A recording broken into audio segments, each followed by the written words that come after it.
So we left off the last week, we talked about murder, shall not steal. Now we're on the 9th commandment. You shall not give false testimony against your neighbor. And this one to me is pretty big, right? Who is your neighbor? Anyone, right? Everyone.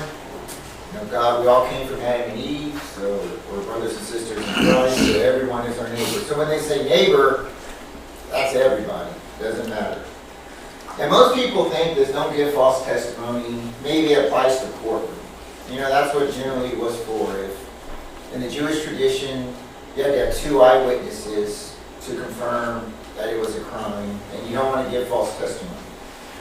So, but really, this translates into gossip, rumor, because saying something false, especially now we have social media, you know, it can lead to pain, be very destructive. There's a thing called the court of public opinion, right?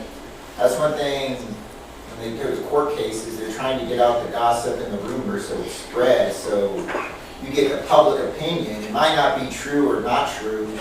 And most people hear one thing and that's what they go with and people talk about it and they don't stop, look at both sides of the situation. There's been several cases where teachers have been accused of being inappropriate and it's been untrue. But his reputation is tarnished. And even though he might have been acquitted and there was nothing there, people still hear the name like, oh, you were that teacher. So giving false testimony or gossiping is a pretty big offense, and this is a much bigger commandment than I think we really think about.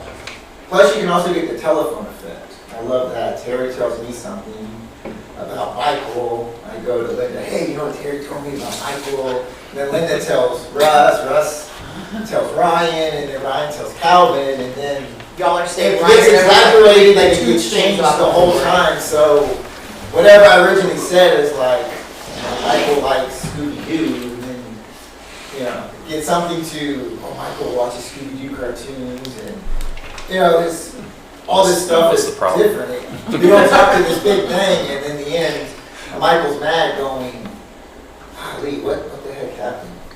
And so I'm responsible for that. So there's multiple sin. Even though you're choosing the sin, I'm the cause of that sin going forward.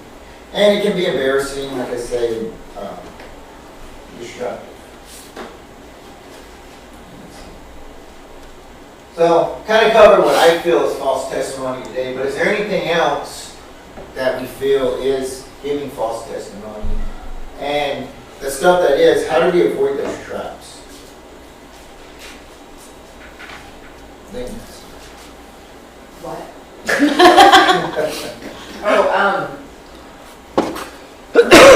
Give me this thing that says you do like a test. Is it, before you say it, how does it benefit? Is it, like big questions. Is it worth saying? How is it impactful? And you kind of run that little litmus test in your brain, and if it doesn't answer any of the questions, then just zip it. Don't say anything. I work with a guy that says, and I'm not gossiping, I'm just giving an observation. Right. Okay. What do you guys think? I feel like I just like bang the same drum all the time, but like I think being good confessors ourselves, like being aware of our own sin, makes us less prone to constantly gossiping about others, because when we're self-reflective, we tend not to do that. And I also think just sort of a biblical response to conflict. It doesn't say go talk to somebody else. It says go talk to that, Jesus tells us go talk to that person. And so I think if you can't talk to that person because they are some sort of like celebrity or out of your reach, then it's not your business. And you should probably stay out of it anyways. And so I think that those are 2 really helpful things. It's just that reflectiveness that comes with, confessing our own sins to the Lord and to each other. And also, being, kindly confrontational to like, hey, there's an issue here. Let's talk about this because we're brothers and sisters in Christ and we can do that. Anyone else? What about Robin? What about today, the younger generation? What would be like false testimony today? Is it saying and talking about people, or Yeah, it's just like gossip. I think it's always gonna be the same for like every. I think it's just a lot easier to like talk about somebody, or a lot easier to spread things that are not true with kids today than it maybe was like for any generation previous, because of like social media and how so much of their lives are online, and so it's really easy for them to like believe a narrative and then never have to clear it. Like I feel like even when I was in high school, it was like if somebody started a rumor or somebody said something that wasn't true, like within a few days it would be dispelled because someone would hear about it and be like, that's not true. But I feel like now there's so many like subsections of everyone's life that they can just completely believe the narrative and never have to dispel it as untrue and just like live in that narrative forever. So I think that's hard for them. anything else? What about you, Terry? Growing up, high school, that's a good point. Now, can you best remember? Oh, nothing's changed. There's always the gossip, but you know, the thing that I think about is, yeah, that's what I was looking for. Red is mine. You know, That sometimes this is used in the reverse way. That somebody's doing something that they shouldn't be doing, and you try to correct them, and basically they think that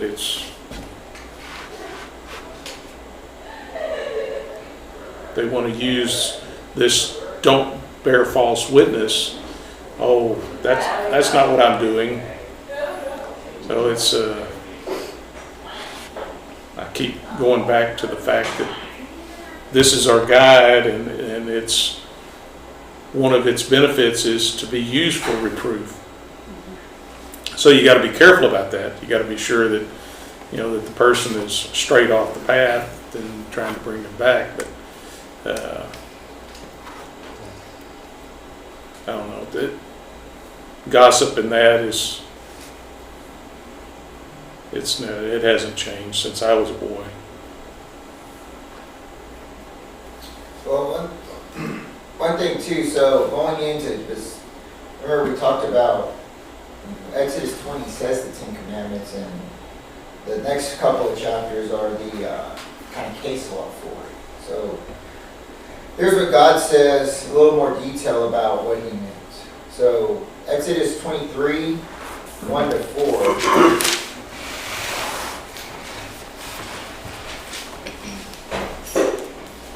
This is pretty clear. Kind of makes me think about stuff I say, and everyone knows gossip. You shall not spread a false report. You shall not join hands with a wicked man to be a malice witness. You shall not fall in with the many to do evil, nor shall you bear witness in a lawsuit, siding with the many so as to pervert justice. Nor shall you be partial to the poor man in his lawsuit. If you beat your enemy's ox or his donkey when astray, you shall bring it back to him. Then we skip down to 6 to 9. You shall not pervert the justice due to your poor in the lawsuit. Keep far from a false charge, and do not kill the innocent righteous. For I will not acquit the wicked. And you shall take no bribe, for a bribe blinds the clear-sighted and subverts the cause for those who are in the right. You shall not oppress a sojourner. You know the heart of a sojourner, for you were sojourners in the land of Egypt. So here he goes into a couple more examples. You know, false report to me, that says gossip. You don't fall in line with the men, the people doing it. And I'm guilty of this one. You know, it's just so easy to say gossip and then, hey Linda, you know what I heard? Or some of the stuff we are when someone comes back to me, what's the gossip? What are they doing? So God's pretty serious about this. He talks about punishing and kind of stealing the oxen, and just don't pervert justice for the other people. It's real easy to fall into that. Like I guess Terry was saying, this is the word, this is what we need to follow, and lots of people don't like it, and it's not easy to hear, but don't be like the many that justify, like, oh, it's okay, it's just this. We need to be, you know, the rock, as we would, straight and narrow, and just say no to Facebook, I guess. And he never comes in and says, Linda, guess what? It's me on the phone going, what? For real? And I'm like, you don't want to know? It's too good. So, I think another thing to remember is also withholding the truth is just as bad as lying. You know, if someone is doing something that you know, and you know, if you don't want to get them in trouble, something like that. Like if you know one of your coworkers is being unethical in whatever it may be, but you have this inner conflict of, well, I don't want to get them fired. I don't want, you know, that's going to put them in a bad place. But you're weighing that against the greater culture of your work environment or the well-being of others who they may be harming. You know, that's, you're just as complicit in that as they are the ones who are directly committing whatever they're doing, because in essence you're allowing it to continue by not saying something. It kind of goes back to our talking about adultery, right? If you know someone's doing something, you say something, you not say something, it's... Anyone else have thoughts or anything on this?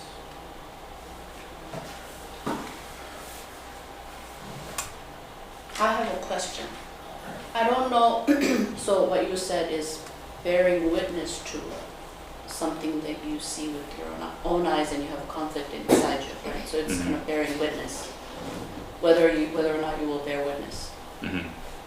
So, and it says bearing false witness. So it's don't do it, right? Bearing false witness.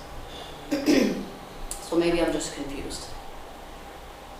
Why is gossip bearing false witness? Unless maybe I'm misunderstanding, but a lot of the times when we see something on the news, let's say, of course the scope of gossip, we can talk about that too, but when we talk about, did you hear this happened in this place? It's very similar in discourse pattern, it's gossiping. Maybe it's not about one specific person, it's about a specific event maybe. I don't think that you shall not bear false witness against your neighbor is necessarily the same thing as gossiping. Am I misunderstanding? No, I think too what the root of this is a culture of people, of 2 million people in a desert with limited resources. And y'all just know you have that mob mentality, right? So a lot of these laws, the kosher laws, and are trying to keep this, you know, society together and not mad at each other. If I start a rumor about Russ, and then Russ said, he said that, you're going to start getting these warring tribes, and the whole society is going to collapse. And right here, there's no room. It's not like a city you can move. It's not like today. It's not, you're in a desert. You have one water source. Everyone is dependent upon manna coming from this area. So your whole survival is based on this. So not bearing false witness, keeping these covenant keeps society, as you will, in place for the Jews at this point. Well, you may have think- to bear false witness. I mean, well, you may have to confront this person if this person deserves, like, you know, that type of advice. It's the problem with you're saying false things about your neighbor. So you shall not murder, you shall not commit adultery. I find it interesting that there's no you shall not lie, but specifically said you shall not lie about your neighbor. It's more of the core issue in this law, especially as it's the second to the last one, and so it's more about less on the focus of God. Now it's more of the heart problem within people, and in this case, the issue is integrity and truth. Because there's so many people, there's going to come a point where I don't know if it's happened yet or if it's going to happen, where Moses is going to appoint judges and leaders over groups and groups of people who are going to judge one another, who are going to take care of it so that they only bring the larger problems to Moses. What this is saying is that word witness is literally the picture of a witness on a stand in a courtroom. And there's a problem, someone saw the events, and they can confirm the facts of those events. In this case, it's like when the people are being judged against one another, and did someone steal this slave, did someone steal an ox, did they covet the neighbor's wife, and did he actually go and sleep with her? If someone witnessed it, here it's saying, be integral. Like, if they're your friend, don't lie about what you saw, tell the truth. Because if it's a greater benefit for yourself to not lose a friend, or you think it's a greater benefit for them to not be stoned to death because of their sin, you're allowing unholiness to enter the community. And so imagine a whole community where everyone stops telling the truth, everyone gives up their integrity. God cannot be in that community. Gosh, I can't imagine what that would be like.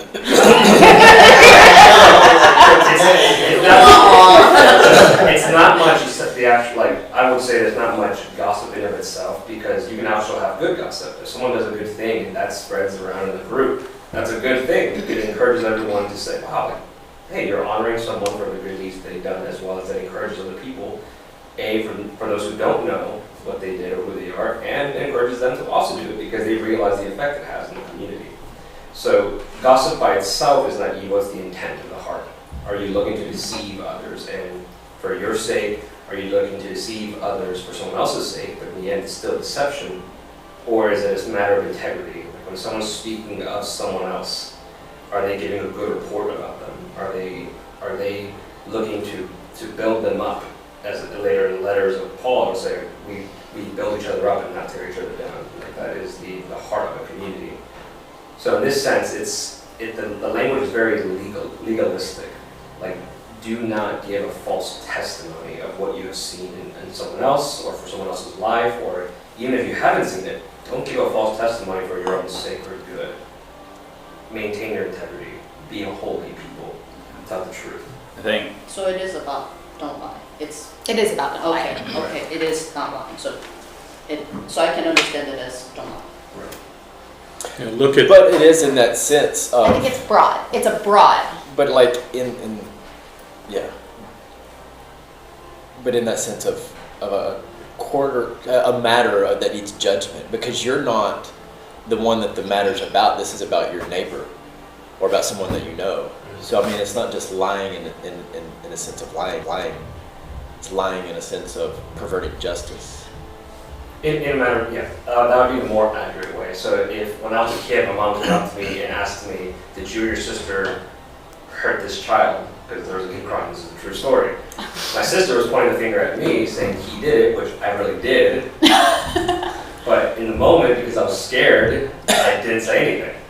And I knew it was me. I knew that all I had to say was, yes, it was me, and that would be the end of it. Because I didn't want to be the only one getting in trouble, I stayed silent. And the kid crying in the middle of us, of course, went from mom's hand to punish the both of us. I would call that a very unjust punishment for my sister. And so in this case, it's when you're lying and it's causing an unjust punishment to happen. It's the lying is like, you know, it's the heart of the devil. He's the father of lies. So the moment we cease to tell the truth, or we speak deception, we have immediately removed ourselves from the heart of God. So when he's saying, you shall not bear false witness against your neighbor, don't lie, but also don't condemn someone else because Of something you heard. of something you heard. So that's where I think it goes back to like Matthew 18, where it says, you know, if you know that something's happening, go to that person. Because I think that just stops a lot of that in its tracks, where we're like, well, I heard this. Is it true? Is it not true? We don't know. But instead of spreading it, you just stop it by going to that person and saying, hey, this is what's going on. I heard about this. Because I think the best example is always children. Because like my kids will come to me and be like, for example, I'm like, got a lot of these. For example, he called me a jerk. And I'm like, you know, my first instinct is to be like, what? Why did so-and-so call you a jerk? Well, it turns out he called him a jerk first, and also he threw a ball at him. And there is this whole path of like how we got here that isn't being told. Why? Because we want to we're trying to pervert justice as children because we understand that justice means we're going to get in trouble. And so, I think it is do not lie, but I think it's do not lie in a really huge, broad sense, because I think you mentioned like the scope of it. Are we taking in information that isn't true? Well, yeah, like all the time. Like, we're constantly exposed to information from everywhere, and all of it can't be true. And so I think we have to just discern and judge really, really cautiously what we put forward into the world from there. There's his side, there's her side, and there's the truth. There's the truth. Always, somewhere in the middle lies the truth. Yeah, to address, I think more closely your original question about gossip, you need to look at James 3. And it talks about taming the tongue. A little rudder can turn a whole ship. Doesn't it say something about fire too, or is that somewhere else? No, it's I knew what he was thinking. Tongue is a Right. Is it a better fire? set on fire. It's a fire. A fire and a rudder and all this So that- goofy stuff. That kind of, to me, kind of addresses the gossip issue. There- Yeah, like Moses said, gossip can be a good thing, or Ryan or whoever said it, that if somebody does something good and it kind of spreads from individual to individual, that's a good thing. But, most gossip, I think, is kind of intended to be malicious. So-and-so did this. And it may be a little exaggeration on the truth, but Well, with it we bless our Lord and Father, and with it we curse people who are made in the likeness of God. So now we're going back to the thing we've talked about for weeks now, and that's that this is all about the human beings we're being around, created in the image of God. And anything we do to diminish that actually takes away from our worship of God. Absolutely. It's one thing to spread news by word of mouth, whether it's This happened. bad news or good news about someone. Yeah, you're just saying this happened. But when it becomes gossip, that's when you're tearing down someone to either fluff yourself up or, whatever your motive may be. Oh, did you hear that so-and-so, like he said, so-and-so did such and such, versus, hey, going to the person directly or telling a supervisor, someone who can actually do something about it. If this is the way it was described to me, if you can't do anything about the problem, then it's gossip and you have no business in it. But if you're reporting something to someone who can do something about it, or you're merely just spreading news, outside of malicious intent, then that's different. Gossip is purely to just tear someone down. At least in my mind, that's the connotation it has, is a negative kind of, you're tearing someone down so that you can fluff yourself up and say, well, they did this and we're better than that, kind of thing. So politics.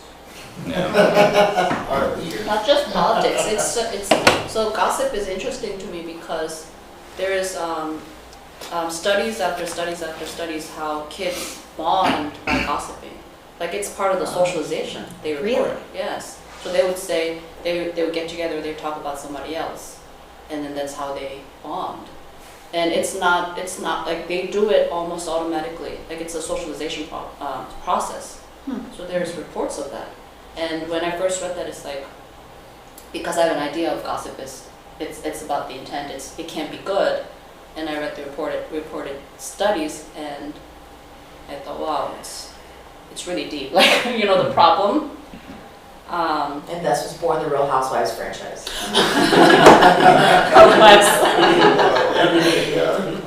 So And Bravo TV. I mean that means there's greater responsibility on parents, right, to tell the kids to be careful. But just the fact that it's such a widespread socialization process, that's. Well, and I think that really, I don't love the fact that happens, but I think what that does is, so they're at that even a young age trying to build community. And Which is a good thing. which is a good thing, but done in the wrong way, which goes back to these, the really the last 6 laws here is all about community and how you build it and keep it healthy in the right ways, because your whole goal is to be a representation, because we're called to be rulers of God and in his image, and so like to rule in a community and honor God at the same time. And so that's interesting that they're so desire to have a community, they'll do whatever it takes, even not knowing what they're doing, Right. to build a little community. I guess that's what came with this, the fall, the Garden of Eden, right? So, Yeah. because kids, they're raw, they have to be taught. Yeah. But like you said, Katie, a lot of insights can be gained from just observing them and what they do, almost on an intuitive level. So, right, they try to build communities, they try to make allies by creating boundaries that's different from them and elevating them, which is gossiping. Yeah.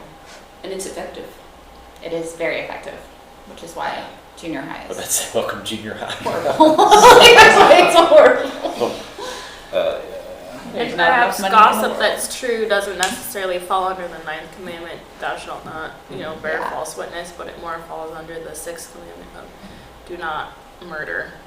It's more of like a not loving your neighbor than it is a lying thing. Yeah. That's where I go back to. Russ and I continued to talk about, like, do not steal last week. And it's so funny because the lines get real blurry between these last commandments where, like, I mean, it's do not murder and do not commit adultery, and they're not that different. Like, it starts, it all Both are starts in stealing. the same place of, like, Same even- with that, bear false Yeah, witness. it's If you bear not- false witness of that person, that person's just sense of righteousness is stolen in the eye of the public. yeah. And so what, listen to the Bible Project, they had this, been talking about that, where what that does is it eventually robs that person or maybe that family group of the gifts, whatever the gifts may be. So like, of their ability to faithfully rule and reign in God's image. So if someone came and stole your ox or your donkey, you can no longer function on the farm, right? Like you can no longer work the land.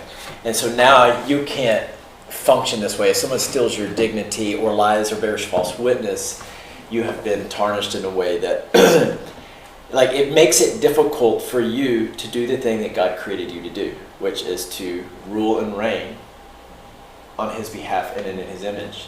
So that was interesting where all of these last commands, like Kay was saying, just they really kind of overlap They're and not meld nearly together. as the more we talk about it, the more I'm like, they're not really separate. Well, I think we see they're not individual sins. Like Yeah. one is multiple sin. Like you said, if you murder someone, you hurt those people, you took away that, you took away that. So the sin just spreads. And I think this really goes back to the Beatitudes. Yeah. And Jesus kind of said he didn't say like, if you think about someone's wife who committed adultery, you literally haven't committed adultery. Everything starts with a thought. Stop it there, kill it, or like say you sleep with someone's wife, now you hurt the family, you hurt the kids, there's all that pain, and they're gonna be mad. You're just creating this sin, and that's how Satan wins, right? Like Moses pointed out, he's the father of lies. All it takes is one little, hey Linda, why don't you do that or say that? Linda gets mad, votes a feeling, and goes tells Katie, and and then it just balloons like Real Housewives. It's perfect, like he did this, he did that, and everyone's mad, and then everyone sees it on TV. They're drawing sides, and they're it's just. I think that's why it kind of gets down to don't tell a lie, and it seems really strict and ridiculous, but I think that's why he's doing it, because if you cut it off at the beginning, you save a lot of sin, a lot of hurt. So, well, let's move on to the next one, which kind of ties into it, the very commandment. You shall not covet your neighbor's house. And this one says, you shall not covet your neighbor's house. You shall not covet your neighbor's wife, or his male servant, or his female servant, or his ox, or his donkey, or anything that is your neighbor's. So basically, this is saying, kind of envy, right? You see something, they have it, you want it. You know, you need to stop. Again, this is pride, envy, it's unfair. You know, that's a big thing I see. It's unfair, I have to do this and this, and this person doesn't. That's all sinful.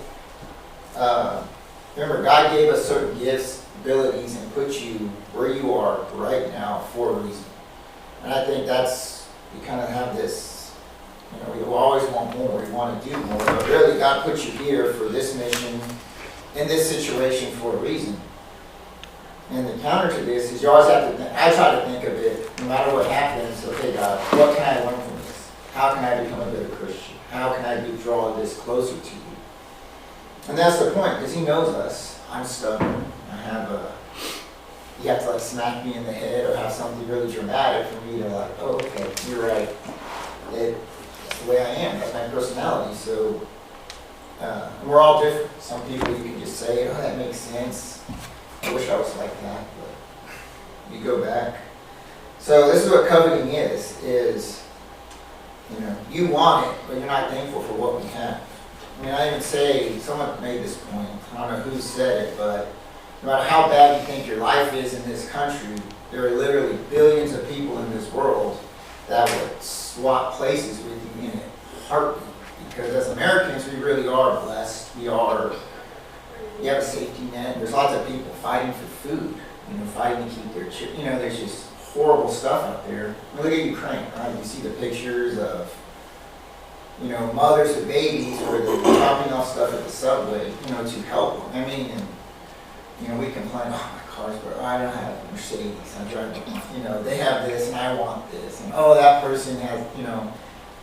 When you start thinking in those terms, it makes you think of, well, I really have no room to complain, because it can be a whole heck of a lot worse. I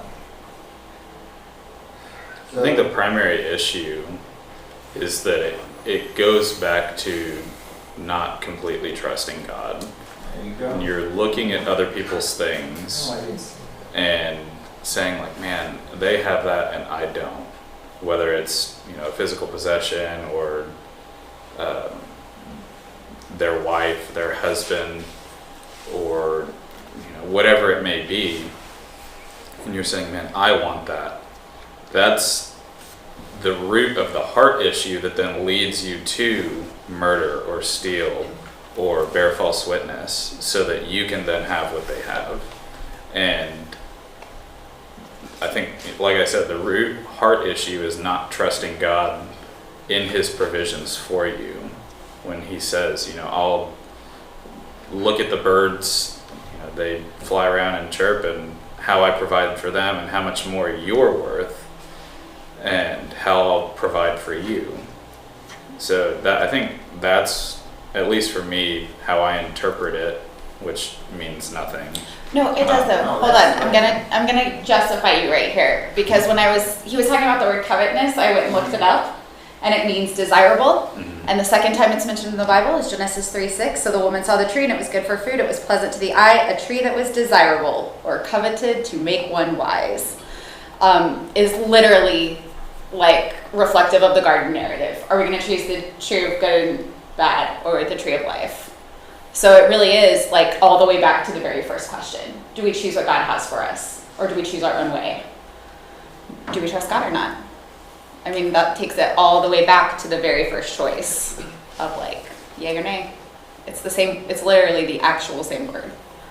And so I kind of feel like it like loops the 10 Commandments all the way back around to the beginning. Like, is it going to be God or is it not going to be God? That's exactly what it is. I think that if you're using trusting God, it is obviously more infallible. I think a lot of times I have a discussion with my daughter about being thankful, and initially it's a great technique to,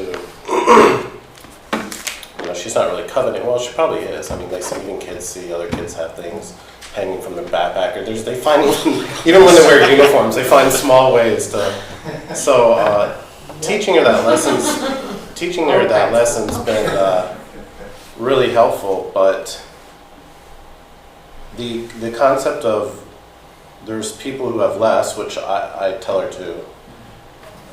still put you in an area where you're comparing. So you might say, oh, we have more, but innately you've still then created this division, and then you have to consider that there's people who have far less but could be happier anyways. So why are they happier? Maybe they have a better relationship. So that's why I think it's better to focus on the relationship with God versus setting up this comparison, because even being thankful for what you have, you're in a sense still saying, well, I have more, which isn't necessary to acknowledge, or maybe not the best way to have the best outcome in the end.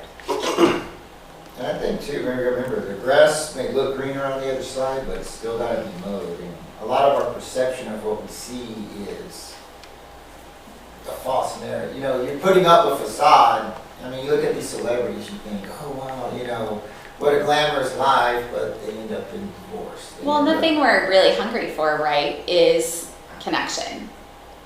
Because I go back to the thing that Eve wanted in the garden was something that God had already given her, right? Like, she wanted to be wise, she wanted to know good from evil. She was walking with God every day. He knew, and he was telling her. Like, she wanted something she already had, and I think, what all of Scripture is telling us is the thing you want is already available to you through Jesus. Is connection with the divine and connection with each other. Love the Lord your God with all your heart, soul, and mind, and love your neighbor as yourself. And it's only available through Jesus Christ. And so that's where I go back to, I think you're right, like, we have to acknowledge what we already have and what we really want.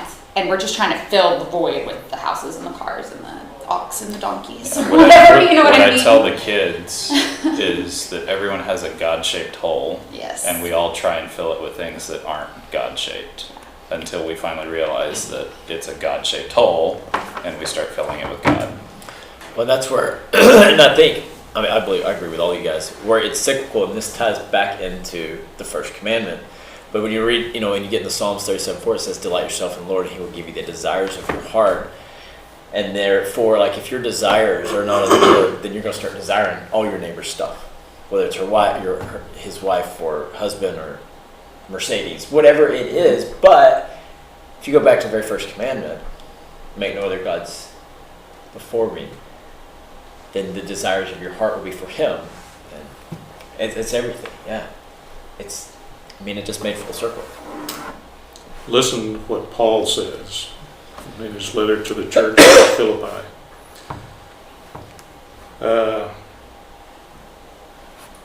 Now that I am speaking of being in need, for I have learned in whatever situation I am to be content.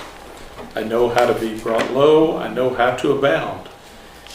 In any and every circumstance, I have learned the secret of facing plenty and hunger, abundance and need. I can do all things through him who strengthens me. That contentment to me is whether you've got a bunch of stuff or no stuff. You're satisfied with whatever it is that God has given you. And Paul says, I have learned that process.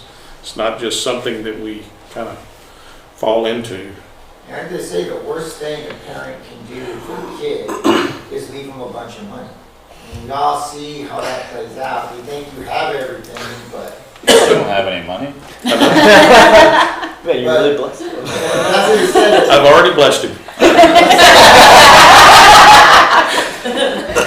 Give them everything. I'm not dead yet. And I think that's kind of like with Adam and Eve. They always walked with God. They didn't know what it was like to walk without God. And then you immediately, we fell from God, and that's I guess God kind of spoiled them in the beginning with this idea. Now you fall from God, and you don't know what you're missing, essentially. So, but all good points. So how can we help others with this? Every day when my kids get out of the car, I tell them be blessed and be a blessing. But before I tell them be blessed and be a blessing, they have to tell me something that they're thankful for, or something that they have that they can use to bless others. Like on the way to school, I get out of the car, put my hands on them, and I'm like, be blessed and be a blessing. Because if you can't remember that you already have what you need, then you're going to spend all day trying to take it And that's what all those other commandments were about. They're going to start gossiping, and they're going to start hating, and they're going to start lifting themselves over at each other, and they're going to start coveting, which they do every day anyways, because we're all human and we're all trying. But, you know, just that reminder of like, if you know you already have what you need in Christ, then you're able to give generously to others.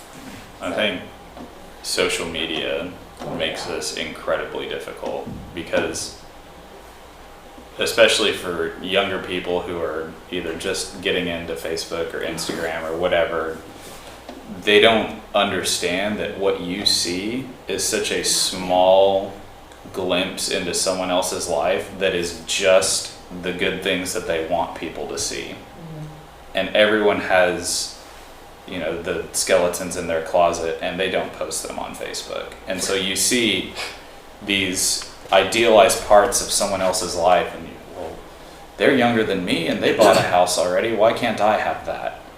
And so what we need to do is, at the very least, you know, be mindful of that and understand that, like, okay, you know, they're only showing me what they want me to see, and it's to glamorize themselves, and that's their issue, and I'll just worry about myself and my relationship with God, or at the very most just completely cut it out altogether. I don't think that anybody under the age of 17 should be allowed to.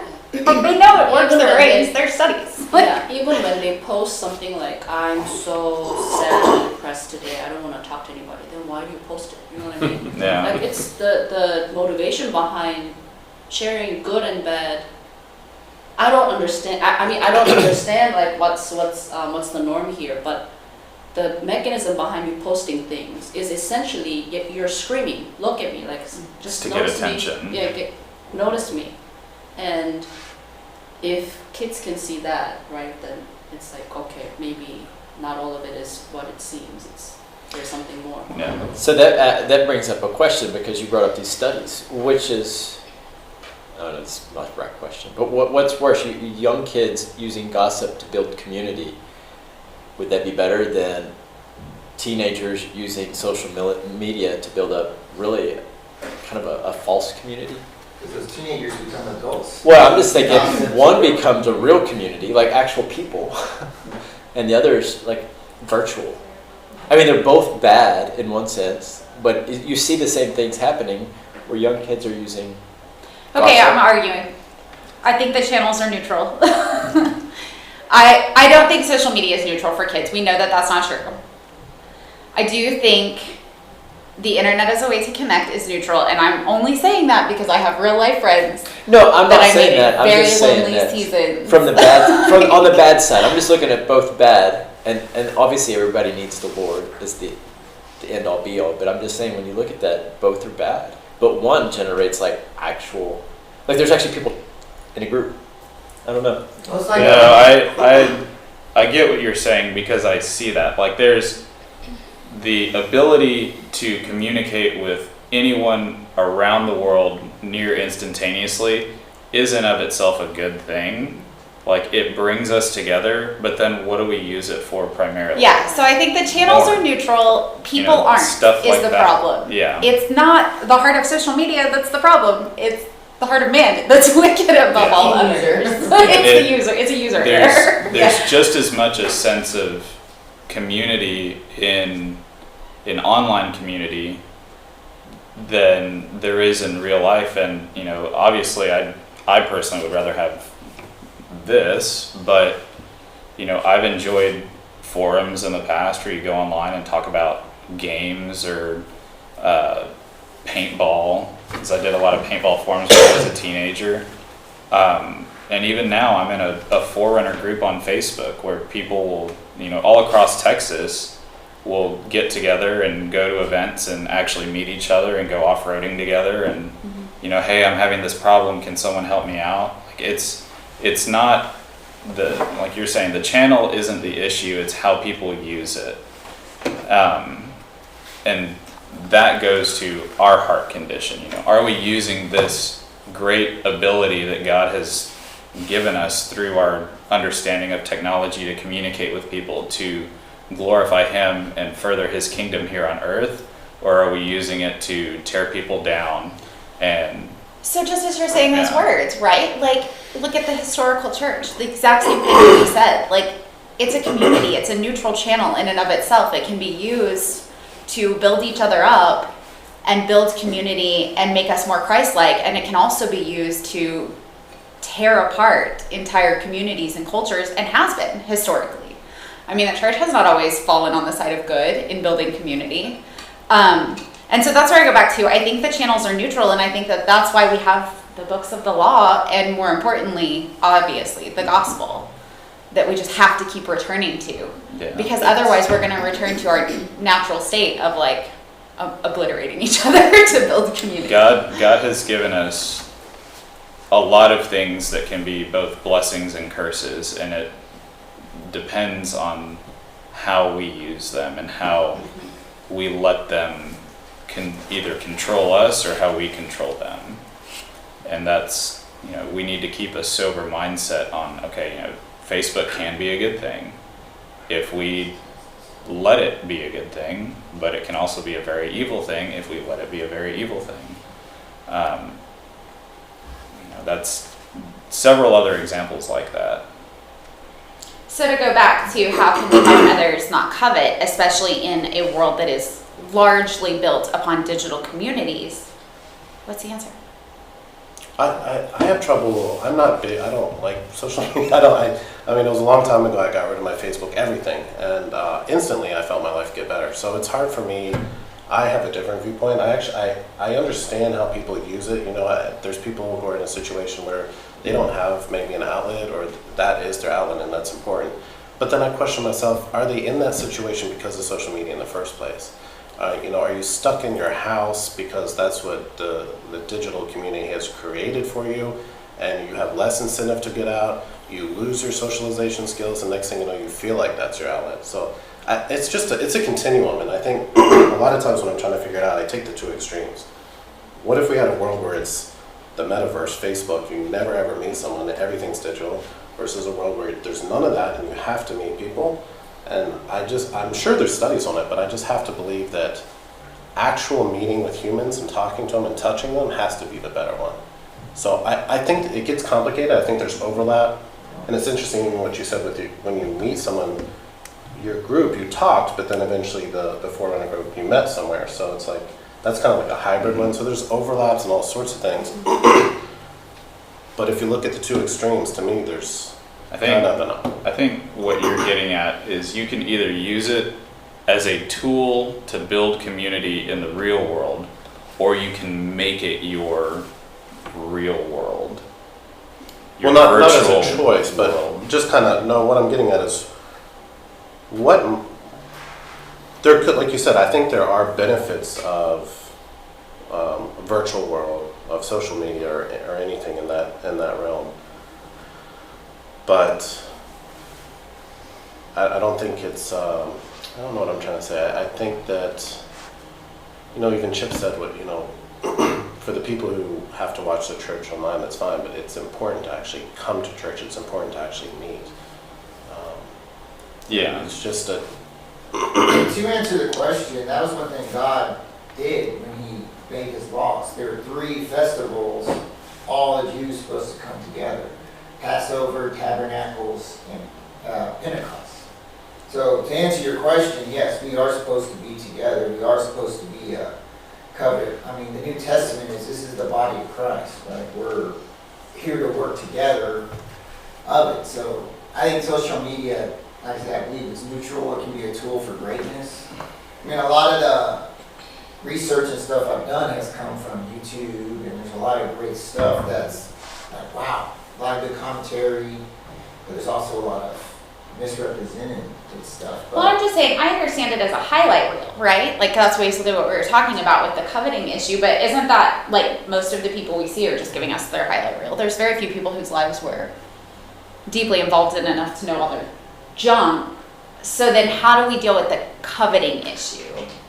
it's kind of funny, like all the questions y'all have. I kind of see why Exodus was created this way, because when we get to the tabernacle, that is what we're going to move into. That's God's answer. That is literally God coming on earth saying, this is how you approach me. This is how you kind of how we need to be and what we need to do. It's, I think like Michael said it great, I love that. You have a God-shaped hole, and this is going to show us How to feel it. this is how you feel it, this is what it should be, and I think you go away from this, and that's where we are, and that's why people are miserable. So, I just want to, before we run out of time here, finish up. The very last part of this, so after he finished giving the commandments to the people, 18. So it says, now when all the people saw the thundering and flashing of lightning and the sound of the trumpets and the mountain smoking, the people were afraid and trembled, and they stood far off and said to Moses, you speak to us, we will listen, but do not let God speak to us, lest we will die. Moses said to the people, do not fear, for God has come to test you, that the fear of him may be before you, that you may not sin. That the people stood far off, while Moses drew near to the thick darkness of where God was. So basically, you speak to us and we will listen, but do not let God speak to us, lest we die. And I think that's ultimately do not fear God, for God has come to test you, that the fear of the Lord may be before you, that you may not sin. I think that's the missing part, right? I think what's the commandments summarized, we don't fear God anymore. I mean, that used to be a big thing. Like, you just have the people here seeing it, they were petrified, they were scared. They were like, you go talk to him, we'll stay here, we're cool. You go talk to him, you tell us what he said. I mean, here's God physically coming to earth in this thing, and they're scared to death. And, they renew the covenant after this and say, yes, we're going to obey his law. And so the fear of God, I think, is important. And we don't, I think, as a people, fear God. When we sin, we just do it so effortlessly. Gossip, and we don't think, oh man, am I sinning? We forget about that sin. And We never hear fire and brimstone sermons anymore. yeah, and that's really what the tabernacle guy, one of the things he pointed out is that church today, his issue with it is we give an uplifting message to make you feel better, but ultimately we lack God's word. That's what he's kind of saying, the tabernacle. It's kind of the same thing as I did when I researched this. I'm not surprised we don't preach about this more, because this is literally heaven and earth meet here with God, what he said to bring all the people together, and we just never hear a sermon on the tabernacle. I didn't really know what, I thought it was just, like God said, there are 13 chapters dedicated to this thing. There's 20 chapters from us going from captivity to getting the 10 commandments, and then there's 13 just based on the tabernacle and everything. And then you have a whole book, Leviticus, chock full of God's word and what he literally told us to do, and we forget about that. So when we leave today, that's one thing we need to, I think to me, is fearing the Lord. And when you get to that heaven and hell, and it scares me because I don't think about that often. It just blows my mind how easy I can sin and lie. You just don't think about it. It's second nature to me, and how far we've fallen. So I'm trying to keep that thought in my head. As like Linda said at the beginning, I know what you're talking about, because then it does that benefit. There's the three things you ask yourself before you talk to someone to do. So, let me think. So next week we'll pick up, we'll go into the tabernacle, phase 3. We did it. It only took 23 weeks, but we did it. This class is originally designed to be 13 weeks long. And I'm like, we're at 23, and now we're still going into the... But it is Exodus. Let's say this is the beginning of Christianity. This is our roots. Everything is based off this book right here. Honestly, everything. Genesis, Exodus, together. But this is really where we become our Christianity today, and I think it's something we forget. And that's one thing, too, I think we forget, because Christianity today, it's all about the New Testament. But if you think about it, everything Jesus, Paul, the apostles, it was all from here.